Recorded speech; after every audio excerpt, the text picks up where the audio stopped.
This is TWiT. All right, this is personal. This is just personal. I'm gonna say it's just me. No one else will care about this. Maybe Georgia, do you listen to a podcast called Call Her Daddy? Nope. You ever hear of that? No, I haven't. Alex Cross, you ever hear of her? Big news. She was at Barstool, started the podcast in 2018. That was 3 years ago, right? Pretty much I haven't moved from this chair since 2005, but 3 years she's been doing this. She's a big influencer on Instagram, 2.2 million followers, very well known. I asked you, Georgia, because I think it's a female slanted podcast, but I think it's also for 18 to 25-year-old women. It's not for older women. I listened to it. She just got to deal with Amazon. They stole her away from Barstool Sports. One podcast a week, $20 million a year for 3 years. $20 million a year for 3 years. Wow. Good Lord. Now, it is a Spotify exclusive, and I guess it makes sense for Spotify because you have to use the app. If they're selling ads, they're going to be able to give the advertiser a lot more information. If you're a subscriber, they make money from you that way. So maybe they think they're going to make that much. I thought, wow, this must be an amazing podcast. So I thought I'd listen to it. It's very much like the old days of podcasts where it's a guy just talking or gal just talking. And she swears every third word. Worse than wanker. She's funny. She's got a great personality.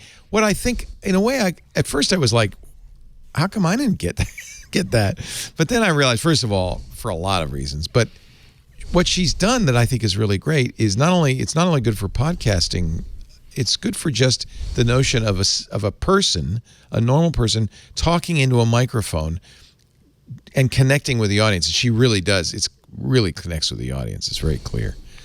But it is a big news story because according to the Wall Street Journal, she signed a deal that's bigger than pretty much any baseball player, basketball player, Formula One driver.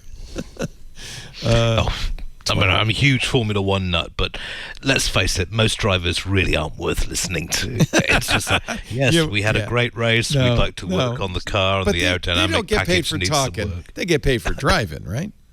Yeah, exactly. Joe and Spotify's spending $500 million. They've $100 million to Joe Rogan, now $60 million to her.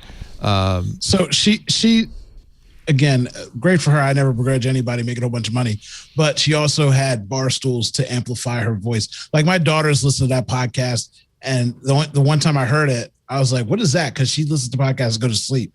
Like I asked her about the show. She's like, I don't even know. I just like listening to people talk. And she usually listens to female podcasters. So they're just getting free views off of her because she passes out after 15 minutes listening to it.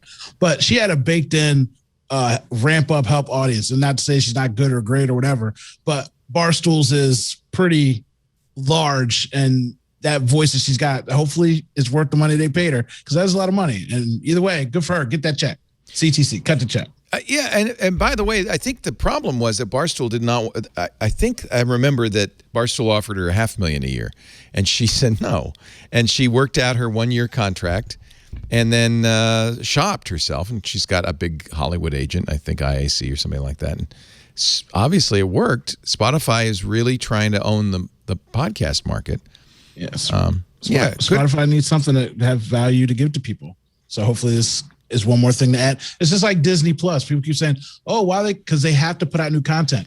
I'm not going to sit here and watch 101 Dalmatians from 1984 42 times a week. Okay. You've got to give me Loki and the Bad Batch, something every week or every series to keep it going. So I have something new to go back to. Because after you go watch the initial things that are nostalgic to you, or unless you have a kid watching Frozen 92 times a day, there's no value unless you're putting new things on there. So that's what Spotify is trying to do. They're trying to catch lightning in a bottle and put more shows and products on there to keep people coming in and wanting to pay that subscription.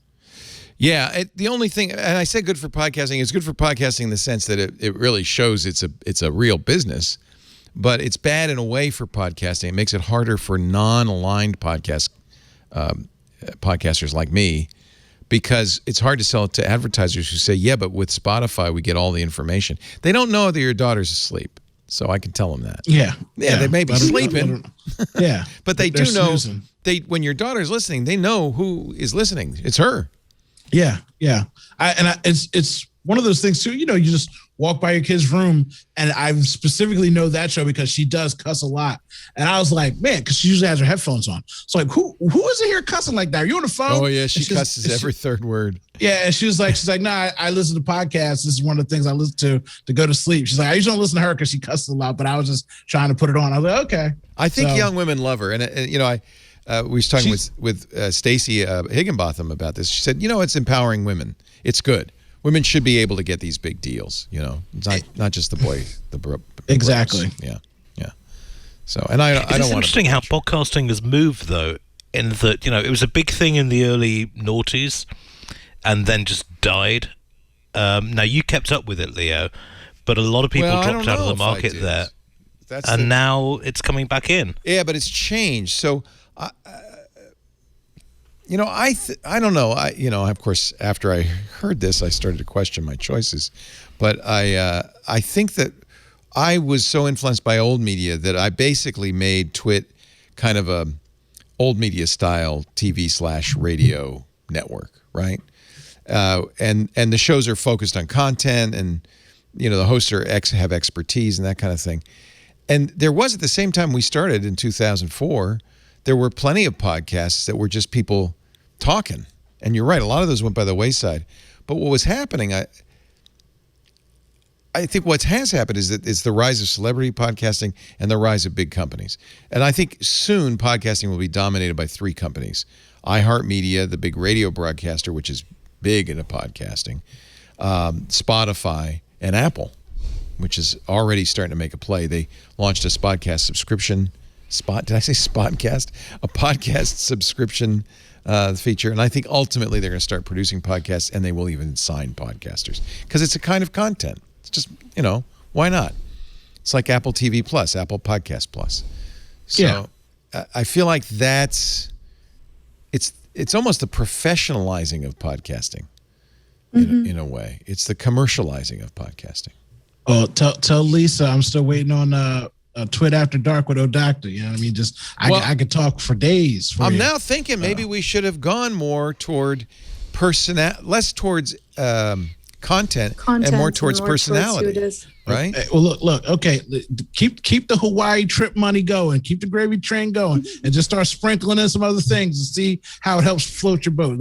A rising tide lifts all ships, Uncle Leo.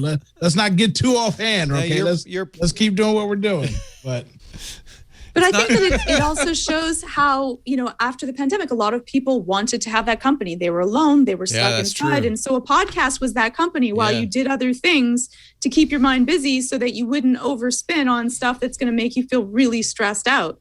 And so I think that a lot of podcasts got some really big push during that period of time. I have a lot of people that listen to podcasts before they go to sleep, but also when they're doing everything else, they're doing their taxes and stressing out. They want to listen to something, not watch something where they have to pay attention. Exactly. But just to kind of have that company through the day of some warm, happy, fuzzy, or entertaining voice to be able to take their mind off of that the sky is literally falling. Right.